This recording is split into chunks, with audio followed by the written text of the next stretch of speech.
Today, let's dive deep into a pressing issue that's been unfolding in Southern Africa.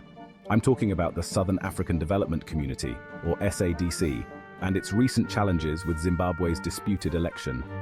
In 2024, Zimbabwe found itself in the throes of a political crisis. The elections held in August were widely criticized for numerous irregularities. Independent observers, including groups from the African Union and the European Union, labeled the elections fraudulent. But the real spotlight today is on SADC and its electoral observer mission.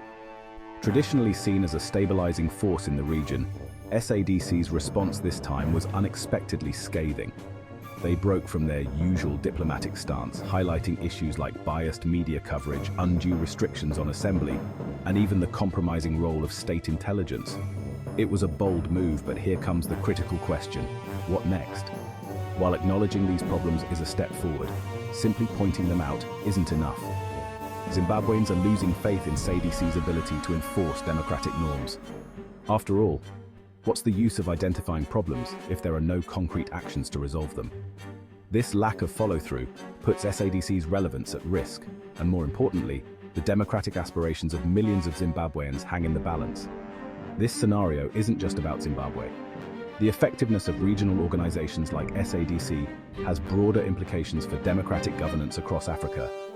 If SADC can't ensure fair play in one of its member states, what does that say about the future of democracy in the region? In conclusion, while SADC's initial acknowledgement of the electoral flaws in Zimbabwe is commendable, the real test is in what they do next. The citizens of Southern Africa deserve a regional body that not only recognizes issues, but acts decisively to uphold democratic standards. That's a wrap for today's discussion. If you found this intriguing, hit that like button, and don't forget to subscribe for more deep dives into crucial global issues. Thanks for tuning in.